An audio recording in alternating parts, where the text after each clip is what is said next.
This is Motivation. I'm Lori Joy Kingwell. And I'm Chrissy Van. We're two dreamers on two wheels inspired by our community.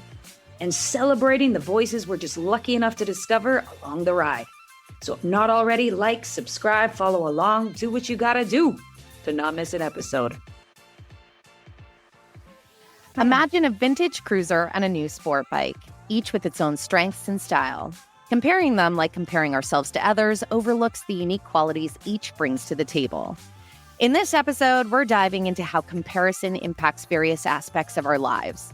Whether it's comparing relationships, where we see others' seemingly perfect partnerships and question our own, careers, where someone else's success makes us doubt our path, or affluence, where the lifestyle of others can make us feel inadequate. We're going to explore the psychological toll this takes, as our brains are wired to seek benchmarks, often leading to unnecessary stress and anxiety.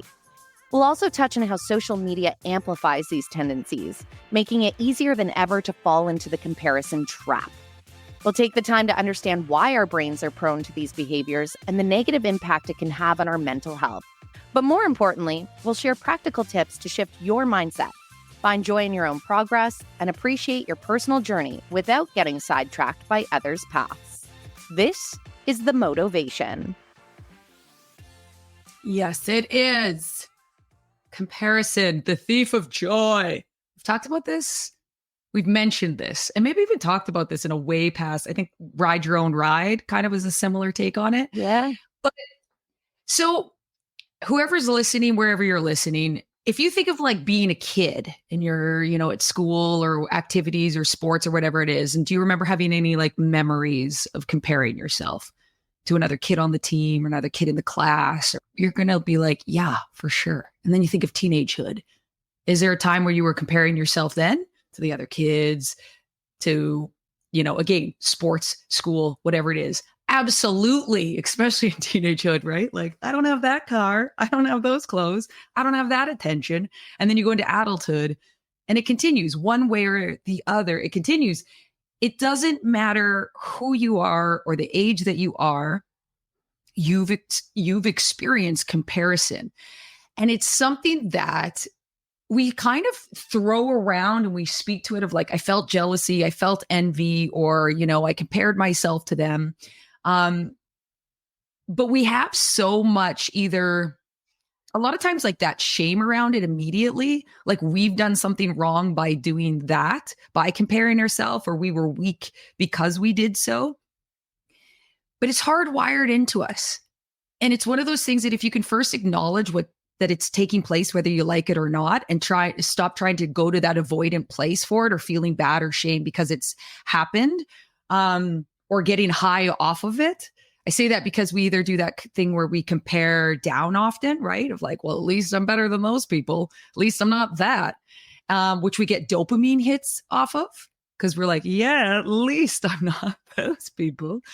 Or you get the other where that dopamine recedes because you're like, oh God, look what they're doing.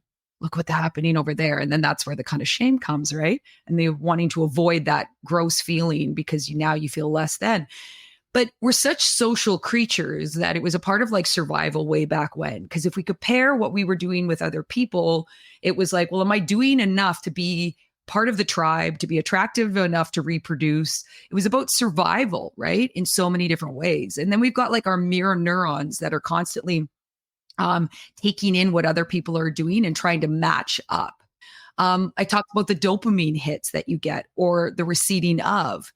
And two, if you're super, super stressed at any given time, or you've kind of got chronic stress, you're more susceptible to comparison. So it happens quicker and way more elevated, again, because if you think about it, survival. Because if you're already in a stressful state of like, is the tiger going to get me? And then you see everyone's like, well, they're quicker, faster, and better. It's for sure going to get me. So then you're even more heightened in that state. But we think that this is almost like, we almost consider this like a personal thing, like that I'm weak or I'm or less, confident because I compare. And so then we make it personalized to self where you're like, it's really not. The comparison is something that is hardwired and biologically within you. And so if you can acknowledge what's kind of taking place to really, at the end of the day, try and protect you, that's where we can start to learn how to manage it, which is a lot of what we're going to talk about today is like, well, what do you do with that rather than trying to go in a state of avoidance or feeling guilty for it or weaponizing it, using it to like amplify yourself and your ego, which the last episode we talked about that, the ego, and not in that sense of like, oh, you got a big old ego, but those attachments to like, oh, but at least I'm not that, I'm this. And it's one of the things that we've, like I just said, all struggled with. And it took so long to get to this kind of a place where I even had an understanding that it was wired into us and that it wasn't just, this shitty part of myself that I couldn't kick yet. And it was one of those things you're never going to kick it. It's never going away. And the understanding the management is the key. Understanding how to leverage it is the key. And it was like, oh, well, fucking sunny day, happy day. I can do that. I can work with that. I like that you say the leverage it, and we'll speak to how and why, because there definitely can be value in comparison. It's hardwired, and it's actually something that you can use for positive. Unfortunately, to your point, for the majority of the time we aren't. And I like that you mentioned this was wired in when we were part of the tribe. And yes, as human beings, we still have our collective communities, but so much of our life is siloed. And I think we're living in a time where it's amplified with this massive exponent on it because of social media. We spoke to it in the intro there, but how many people are spending first thing in the morning, last thing before bed, scrolling through, consuming social media from either their peers, friends, colleagues, or even more so, these individuals that they've never met, never known, that have different levels of privilege and circumstance, and putting their lives up against them. Or when we talk about body image, comparing themselves to ideals that are manufactured through apps and manipulated. And so now more than ever, we're holding ourselves to these impossible standards. Anytime you hear a new mom and all the things, if the algorithm is targeting them, and this level of inadequacy that's developed before they've even had a baby over how they're going to parent because of how things are portrayed. And I love our opportunities to share personal stories. But when Lori said, hey, I think this would make a really good topic to tackle, because we had a real life example with a friend of ours who struggled with additional stress and anxiety over a very important, monumental time in her life because of the comparison game. And I could relate to what she was saying, because I remember when I first started in broadcasting in 2012, me and another woman started on the exact same day. We're similar height, long brown hair, same type of experience. And so anytime there were ever opportunities, we essentially were always up against each other. That it wasn't just us comparing one to another. That was sort of the way it was. And that lit this envious, jealous fire in me whenever she would have a leg up. It was very detrimental to my mental health, because even in my journal writings at that time, it became this steady slide into me really not feeling good enough, which is already a trait that I struggled with due to my perfectionism. So it just fed into that narrative. And I took it so far, people would accidentally call me her name enough that it was a thing, that I chopped all my hair off into a bob. I chopped my motherfucking hair off because She's I shaved my head. I had very long hair, kind of like as I do That's now. crazy. And it was like one day somebody said it one more time, and I was like, fuck it. I'm booking the appointment and chopping it off. And I'll tell you, people still accidentally called me the name. So it did not accomplish what I meant to accomplish. But at that point, I had let all these negative attachments and emotions to the situation completely take hold, to the point I was like, I need to change myself to fit some sort of mold or ideal that actually wasn't even a benchmark in the first place. What ended up happening down the line, there were opportunities for us both. We both landed in great situations and great places, but I created for probably a solid, I looked in my journal yesterday to see, because I remember it very clearly. And it was about 2.5 years that a lot of this jealousy, envy, inadequacy was a common theme over one individual, that there was no one really doing that or a reason for it aside from myself. So I share that just to show how much the runaway train can go. And I think the bigger issue that we see today is, you kind of talked about if you have the awareness, that's where you can be more mindful, have more gratitude, position yourself where there can be some leverage. The opposite to that, though, of not having the awareness. And I think because we blindly follow, scroll, consume at such a rapid pace, so there really is not a lot of that awareness. Instead, there's a lot of chronic stress and anxiety. We are becoming more and more practiced to compare. And to Lori's point, it's in two facets. You're either saying, I'm not good enough, they're so much better, why can't I be like that? Or, oh, thank God I'm better than them. Or did you see that hideous fence they put up on their property? Like, I think back to the keeping up with the Joneses. There's a reason why consumption is such a big part of our lives in the current climate and why everyone has a way to take your money, because constantly we're like, we need more, we need this, we need that. And anyone that you have known that has operated that like that, I mean, I think of my hometown. I saw it the most there, probably because our rents and mortgages are so massive in Vancouver. We're like, we don't have the extra income to keep up with any Joneses. We're just holding the fuck on. But like in my hometown, I used to be, every time I come back for a visit, I would want to know how people were. Truly, how is your life? Let's be real. There was that kind of lack of vulnerability in conversation. And instead, I kept having conversations about the new knobs installed on the counters and the debate over granite or marble. And I'm like, all of that. I mean, yes, aesthetics can be nice, create a happy home, but it's just more. We're going to renovate again because that's going to make us feel better, bigger, faster, stronger, more than the neighbor. And you're just like, people can spend a whole life on that same trajectory. They do. Without ever taking a pause and having an awareness as to the why they did any of those things. Yeah, it's living so much on that outside and that being such an influence, because it's always has, it's been conditioned into us as well, right? Historically, it always has, like the caste system, where you are socioeconomically, like, are you rich? Are you poor? Are you medium? And how are you going to get to the rich part? Because that's the power. That's where you get the accolades. That's where what's your education? There's so many of these checkpoints that's your self-worth.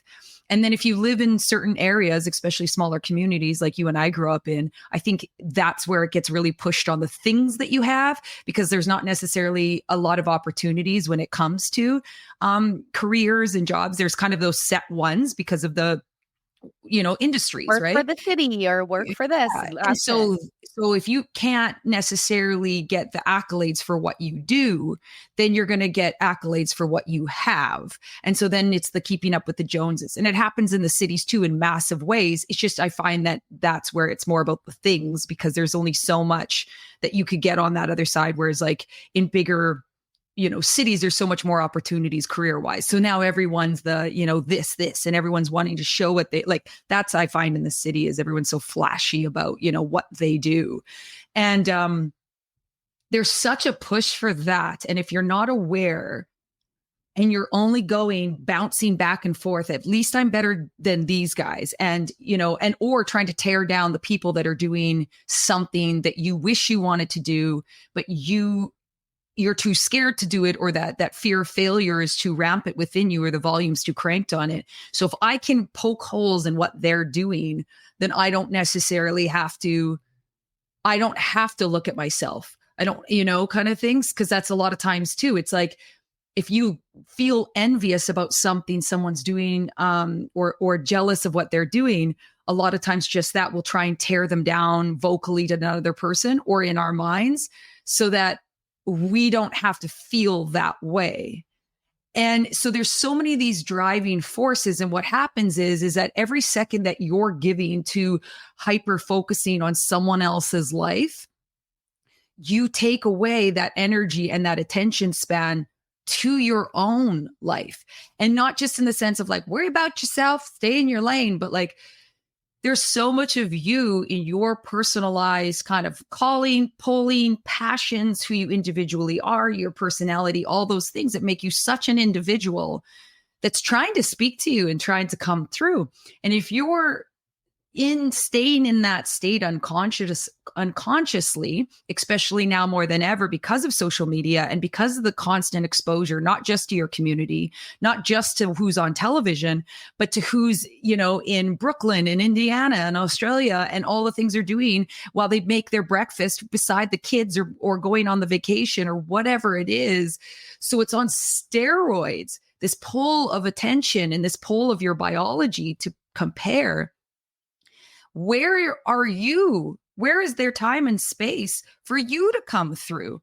When are you even creating even an inch of space to hear you? And how do you even know if it is you or if it's just the indoctrination and the conditioning that you've just exposed yourself to mindlessly scrolling online? Because we are very, that's the thing. We're these very conditioned beings as far as our personality and our ego and our desires and our wants, our hedonic, but then there's your spirit and your soul and your psyche. That's actually the biggest guiding light to what's going to bring you inspiration, joy, fulfillment, passion. And so one thing I want to touch upon is how to leverage what you're seeing that ignites something in you. So rather than it being like, I want more of that, or at least I'm not, what's being like kicked up in you? And how do you use that as inspiration to then go inwards and be like, well, how do I? So if it's someone on a vacation or traveling, you're like, oh God, they're living such a big life. What do they look like? Do they look like they're in exploration, in curiosity? Like, what about that? Because you might go on that same trip and be like, it's really hot. I'm actually not for the heat. Like, I'm like, there's so many elements to it that probably aren't for you when you look closer. Pretty buggy. But like, you might not want to travel that far. You might, whatever it is. But what I'm saying is, ultimately, what's going to bring you closer to what you're actually looking for is feeling more alive, feeling more connected, feeling passionate. You look at a relationship and you're comparing it. Well, it's probably because that couple looks just connected and you want a little bit more connection, or you're not feeling that. How do you cultivate that? Where do you begin in a small moment?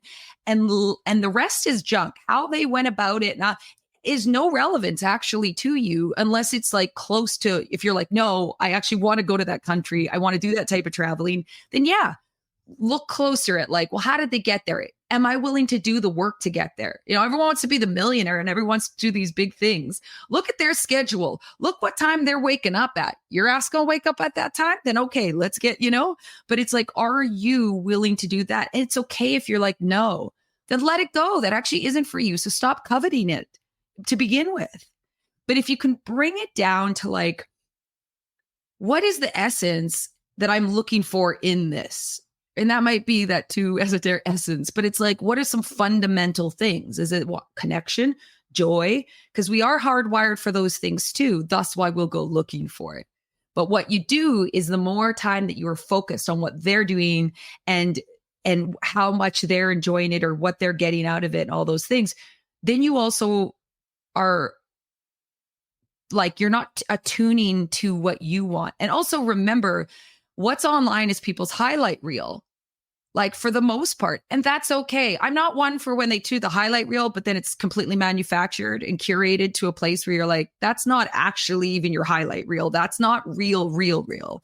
But at the end of the day, like people are sharing joy in those moments. They want to highlight a joyful moment for the most part, So also remember that like there's still a human that's experiencing the trials and tribulations that is being a human. They're not avoiding that. They might have less of it to some extent because they're not getting stuck in it. Maybe not. It's kind of none of your business. But know that every time that you're in that comparison state and getting stuck in it, whether you go to it or not is inevitable. Whether you get stuck in it and let it stay in the driver's seat is your choice. And that's where it's like, that you getting in charge of that is going to be the thing that makes you so that you have way more joy in your life, connection, all those different things. A couple of things that I want to touch on from that, Lori. Number one, talking about people's highlight reels.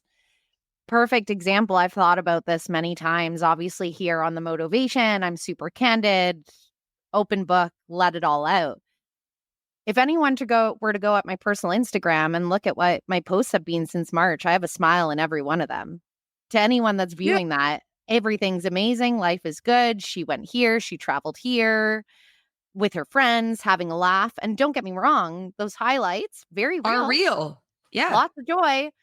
But I'm not posting like the bawling my eyes out naked in a shower kind of thing that happens more often than not. Or me at 2 a.m. because my brain won't shut up and I can't sleep. And so to Lori's point, it's like every single human has their shit. They're just not putting it out there. So you really have to think about what you're actually comparing yourself to.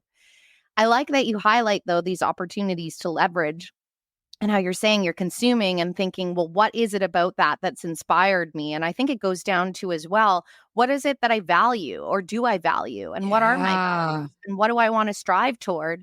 And from like the career perspective, I really relate to this because when I first took on this new challenge in my working life, I suffered a lot by my own doing of stress and anxiety because you're taking on a new creative project. And I was comparing myself to anyone else that was playing in my space, which wasn't massive, but there were about 3 other established players that have these very engaged followings, very established, doing things bigger. They have better studios, they have more resources, more people. And yet I'm putting myself at that benchmark of why am I not there? Meanwhile, I've just started. I'm by myself. I'm learning a new industry. Like there's a million reasons of course, I'm not going to be there. Life doesn't fucking work like that. But it didn't matter because I was just directly comparing myself to somebody's end result or somebody's established result. Meanwhile, if I were to audit or reach out to that person and probably ask how they got there, there's probably a lengthy story that's going to fill in the blank. Not probably. There absolutely, without a doubt, would be and will be. Yes, So, without a doubt.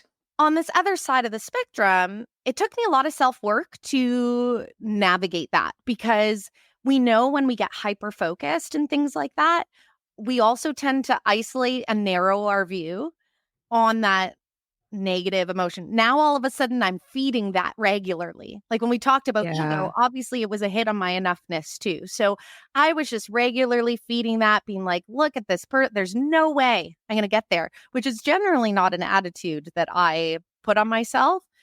The amount of baths, journaling, etc., to push through.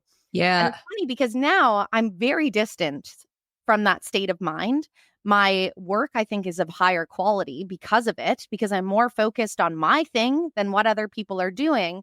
But when we talk about leverage, it's that deep understanding I could be inspired by what they do. And even more so, I've zoomed far out to be like, who are the players that are doing similar things, but for different industries?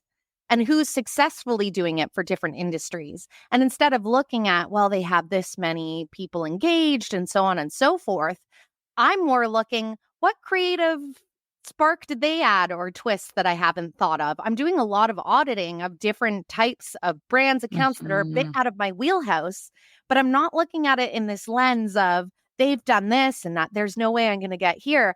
I'm looking for sources of creative inspiration because I value creativity in my work. And I have this understanding that no 2 humans are the same. Nobody's going to think of things the same way. So I can be inspired by versus before threatened by. Feeling of inadequacy, that was the only thing that I was feeding. And let's face it, inadequacy, inspiration, creativity, those 3 things don't go together. Like inadequacy is not going to fuel your creativity. It is going to stifle it. So shut down, right? Shut down. Exactly. Absolutely. So I love the fact that comparison, yes, we've mentioned, is hardwired. It doesn't need to necessarily be an enemy though for you, but it sure, if you let it have the reins and don't have an awareness around it, it's going to crush all the things you probably actually value. Yeah. You go, what I love about this is essentially what you're speaking to obviously is like the taking that and using it as inspiration, the thing that gave you the ping of comparison. And then the other part, which is so vastly important, especially when you're like, you're comparing somebody that's like aligned with like, say, your field of work or your lifestyle or whatever it is that the growth mindset versus this fixed mindset, where you get past and shift that lens to looking at the process rather than the outcome. Because the initial look was at the outcome. Look at their big following. Look at their this. Look at their this. And then you started to acknowledge the process that they took to get there, likely. But then also look at it as like, but I'm going to have my own process and I'm going to take inspiration from, but I'm going to focus on my process, which is the growth mindset versus the fixed mindset of, well, I'm not there, so I couldn't possibly get there, because as soon as we do that, then we're essentially subconsciously and consciously really telling ourselves that this is where the buck ends. So why try? Why try? Because I will fail, because I can't do that today. Therefore, what's to say I could ever get there?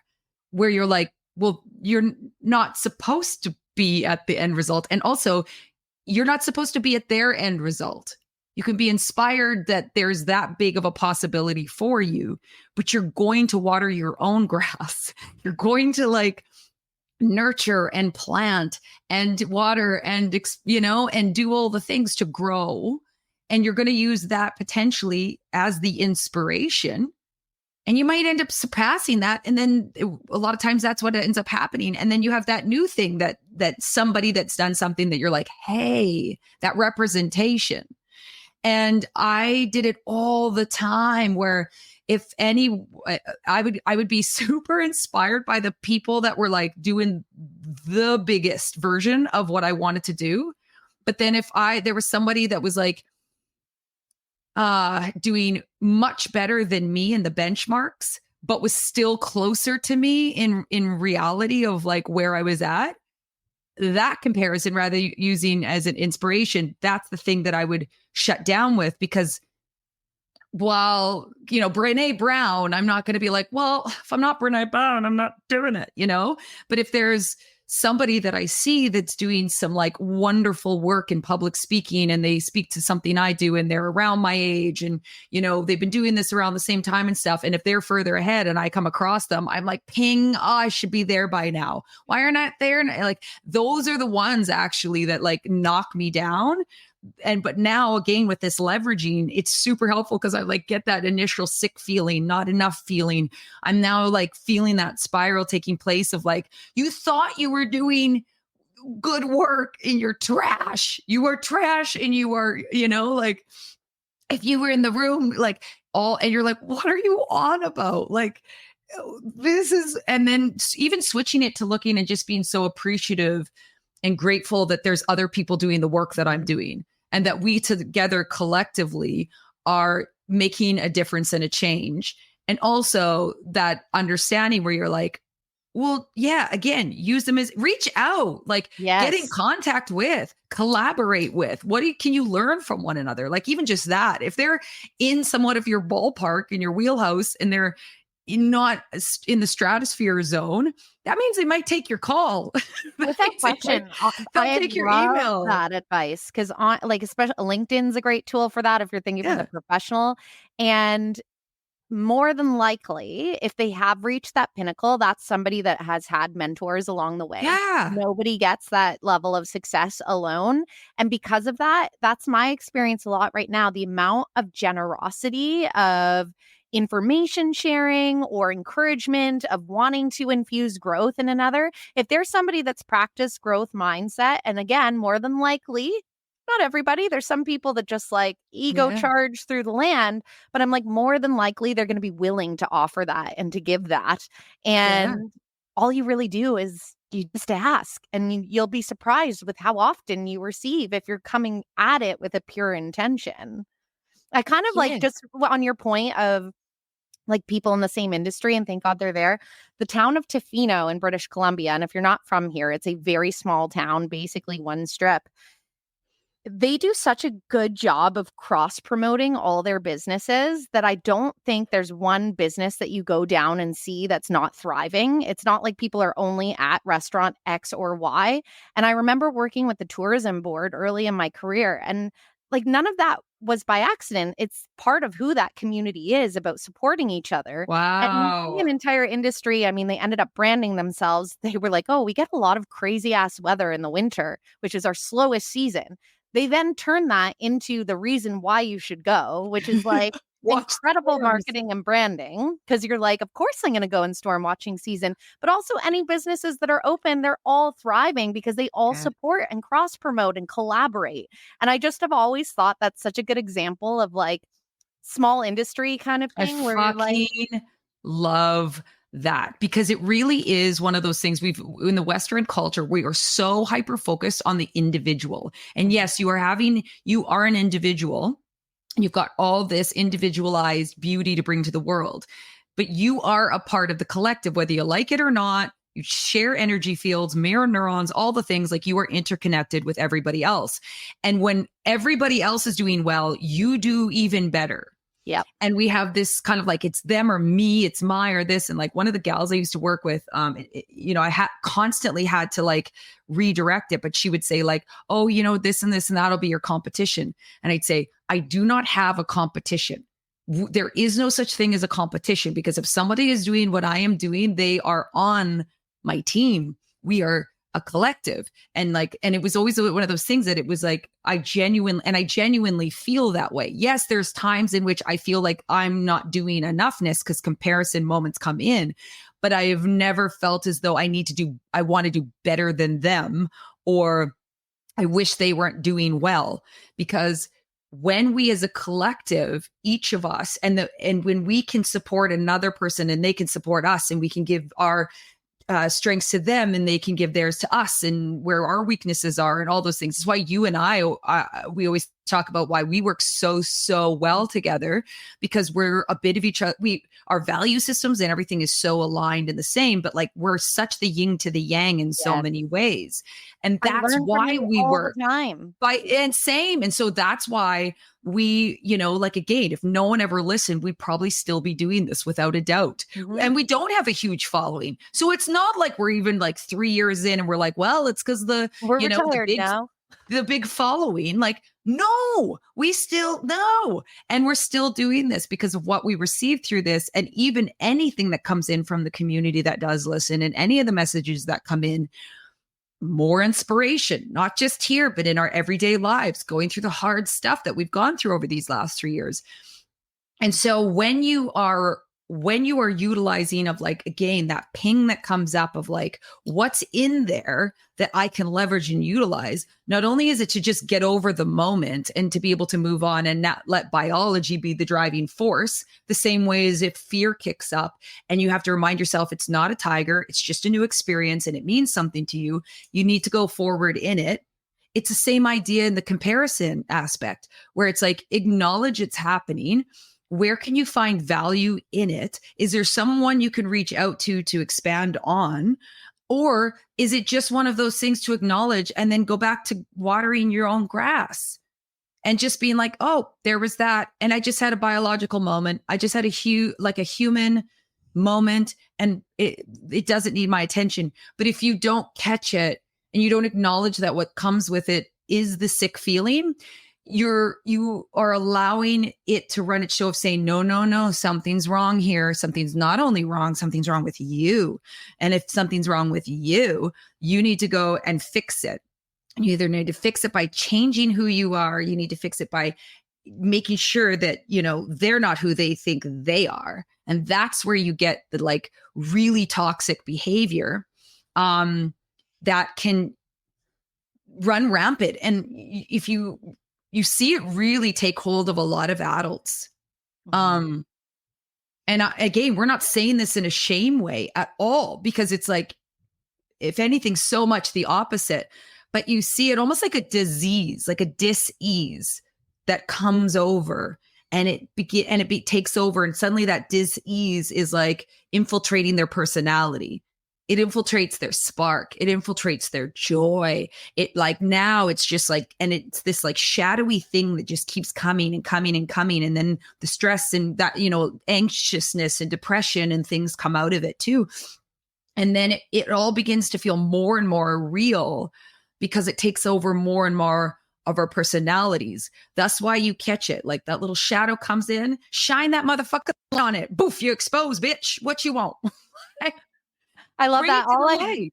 All I am envisioning, if you've ever seen the movie Soul, it's a Pixar movie. Yeah. And the little sparky fresh Yes. light of a soul being is running through this psychedelic world, basically, but Yeah. it's just completely swirled in this massive dark cloud of anxiety, depression, despair. That's that weird all sound that. I meant. I was trying to make the noise of the characters because I they love like, I was like, that was out of context. People are like, I'm sorry, is she having a stroke? Like, She's just like a random weird deep whale noises. noise, and we're good. Yeah, it's kind of like these like But I'm deep, like, it is like yeah, this massive dark it cloud is. over, like, you're still that pureness We've all been there. as a being inside of there, but it just starts to grow bigger and bigger and bigger. And before you know it, you're like walking around in the storm.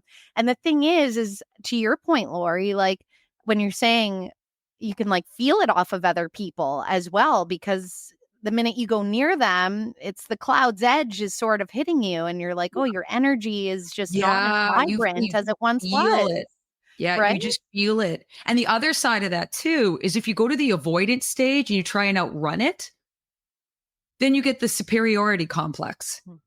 Then you get that whole like, you know, a bit of entitlement. You get all those elements of you. I'm better than that. I don't experience that because I'm the fucking shit, or I'm not a, you know, this like you are. That's when you then sweep into the other side because you're so scared of feeling it, and or you see it as a weakness, and you're That was not me weak. with I'm not weak, feelings. right? In general, I was like, yeah. oh, I'm like, that was I've very like definitely compassion and experienced empathy was that. my struggle. I cared for people, but there would be the inner narrator of like, God, like, why can't they just get their shit together? And it was, I didn't have that compassion or empathy for myself to ultimately feel. And so you're just basically being incredibly, you're not even being self-serving at that point because you're not even Yeah. serving self, and therefore you're not serving others. And it just, you also become that dark cloud in a different way, but I feel almost like it's emanating from like into out versus out and over. Yes, it is. That's a great way to put it. Yeah. And we think it is. We think it's that outside that's making us feel that way. And yes, it might have triggered that, but that's within. And that's where, again, we always come back to like, and this isn't our motivation maintenance. This is just like Because we haven't sang yet. They know. because we haven't sang yet, clearly, is the gratitude, is the daily gratitude. Because if I can be grateful for who I am and what I have, it builds up a barrier, and it builds up a healthy barrier to the penetrating comparison or the not enoughness or all those different things. It creates a bit of a shield and a light, right? It's that's the exposing light of like, well, how can that be true if all of this that I started my day with was true about the gratitude sort of thing? And why it's so important also to like journal and get those thoughts out so that you can see a reflection of. I was working with a new client the other day, 16-year-old gal, and she said, she was talking out loud about things. It was the session when I just get to know, and I'm doing some reflective listening with her. Oh, it sounds like this. And at the end, she said, you know, I got so much out of this because like so much that I said out loud, I didn't even realize until you just said it back to me. And then I was like, oh yeah. And it's like, yeah, it's like the reflection. And sometimes it helps to have someone do it with you. And sometimes it's just the journal, but it's that so often there's so many thoughts that are running through our minds that we are not aware of that are the driving force. We talk about it all the bloody time on here. We're not speaking to anything we haven't spoken to or that you haven't heard a million different times. But I really think the comparison in volume low or volume high is one of the biggest driving forces of how we feel about ourselves because of obviously our wiring but then the understanding of how much that can control us. So society's always done that in its conditioning around caste systems, like we just said, the all the different things. And then you have the influx of people's lives that we're witnessing, and then the highlight reels and the filters and all this stuff, that it's one big mind fuck if you aren't aware that of what's taking place, except that that's part of it, and then where you can leverage that.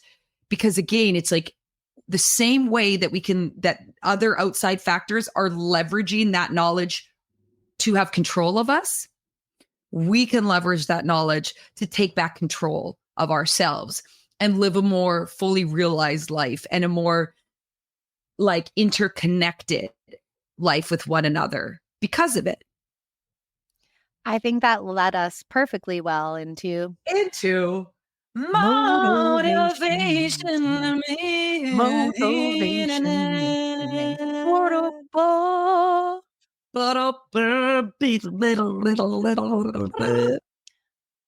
All right. Can we go? I made a little notaroo. Oh, you're ready. Yeah. So we talked about values. So values could be kindness, creativity, integrity, growth. How often when you're just mindlessly scrolling Instagram are you thinking like, does this align with my values? Never. I mean, maybe there's an odd few, but I highly doubt it. So number one, if it's a space that you spend a lot of time, I struggle with this for sure because a lot of my work life involves me having to be and play in these spaces. And you need to be on the pulse of what's going on. If you're not, it's like the algorithms and the rules are changing all the time. Yeah. But it's interesting because I actually consume a lot less than I contribute, but it's with intention, especially in my work day. I'll set a timer. Like if I have to go in and I'm looking for I quite honestly will set a timer because I swear to God, it's just like if you take psychedelic mushrooms, time does not exist in social media when you start to go down a rabbit hole. It's amazing how quickly a half hour can go by, 45 minutes, an hour. And it's interesting, even going through these last couple of months, I've almost thought of them in my mind as like relapses of poor coping habits. Like there'll be little periods where I'm like, oh, I just like binge watch 4 episodes. Oh, I'm so fucking with you. Yes. On like I haven't set a timer and like what the fuck? I've just been scrolling for 45 minutes of nothing and I don't feel good. Because generally you're like, it doesn't energize you in any capacity whatsoever. It's like eating junk food for nutrition or for sustenance. Exactly. And then you're like, strange that I don't have energy and that I'm not full 10 minutes later and all the things. Yeah. For the brain. So I'm like, number one, and it's really because like this episode was kind of inspired by an individual that basically got jilted over a really exciting life choice because of social media, creating this inadequacy and a lot of self-doubt. And so I'm like, just be conscious of how much you're consuming and also what you are consuming. But back to the values, because again, I know you're not evaluating those before you're going into those spaces. Affirmations, positive affirmations. You can say it aloud, you can write it on the mirror, but like really get clear about what you value in your life or maybe something that you're inspired to strive toward. Like for me, creativity is often one where I'm a Pisces. I can't help it as well. But like my creative self offers me so much fuel. So it's like I embrace my creativity and use it to solve problems and express myself. If it's kindness, I'm kind to myself. That's a big one. I'm kind to myself and others. And I find joy in helping those around me. Whatever those affirmations are, pick one, pick two. Maybe instead of picking up your phone, if you can't help yourself and you're like, I do pick it up in the first 5 minutes. Even just say a little affirmation in your head before you start your day. Like it sounds so simple, but my business partner actually to just like juice up my life, or in his words, he's like, we're going to get your mojo back. And he was just like, said all these things and was just like, make them your affirmations and write them on your wall. It sounds silly, but that shit can just cause, even in a little moment, a mindset shift. But really think about what is it that you value? Mine's perfectly like scaffolding onto this one. So once you do what Chrissy said, right? Synchronicity. Once you've done what Chrissy said, and written kind of whatever handful, keep them close, write them in your phone, make them accessible. And when you get that ping of that thought where you are comparing yourself and that thought comes of like, oh, like she's so this, or like, oh, that person's this, or whatever it is. Because that thought's going to come and trying to like, oh, don't think that, don't start to war with yourself. Work with the momentum. And so after it, you're going to say, and then that's where you fill in whatever it is that your affirmation or what your knowledge or what your evidence about self. So it could sound anything like, oh, she's so fit. And I'm like, oh, I'm not even close to that. Right. And I do get exercise every day. And I walk when I can. I get fresh air. Like, and it's like, yeah, that might be happening, but and where's something that or it's like, I don't really want to put that kind of work in. Good for her. And I put my time into spending time with my kids, partner, friends, like, and dog, like, and essentially, and then it's one of those things too. And I kind of would like to get that feeling a bit more. So I'll go to the walk, I'll walk once a week, or where it's a bit of like, if you want to add on the inspiration. But essentially, it's like rather than fighting the feeling or going down the rabbit hole with the feeling or trying to tear them down, put and then now you focus on something that you're going to give yourself credit for, because you've just given that person's credit for this. What credit are you going to give yourself for something that you've done? So this also then helps. And you're not giving like fake credit. You're not going to be like, like, well, she's done this. Yeah, well, I've done this. It's not that shit. You're not doing competitiveness. It's that giving yourself a piece of credit somewhere that you've put something in as well. And that's going to also help you to be like, yeah, actually, that does feel really good when I've done that. And I do really appreciate it. I'm going to do more of that. So you're also going to help yourself move more in that direction. And that's a great way to leverage it. And do you have a quote? And I do. That was a great little thing my voice did. I love that. It was. I loved it. And I was like, can I even redo it? I don't think so. There's a couple I really like. I'm going to read two because I like them too much. You know what? We'll let you be the quoter because I feel like I don't have quote queen amazing ones. You be the quote queen today. Okay. This one's from Nitin Namdeo. Two humans are completely different from each other. Comparing them is like insulting nature. The second one, don't know who it is. Every minute you spend wishing you had someone else's life is a minute spent wasting yours. And that, my friends, is motivation. So low. It's your motivation. That's motivation. Just screaming in people's ears. You've just listened to the Motivation Podcast with your host, Chrissy Van, and me, Laura Joy Kingwell. Thanks for joining us along the ride. We've got new episodes dropping every Monday, and we're all about community. So follow us on Instagram at Motivation Podcast and visit our website at themotivation.com. And in the meantime, tanks full and full throttle.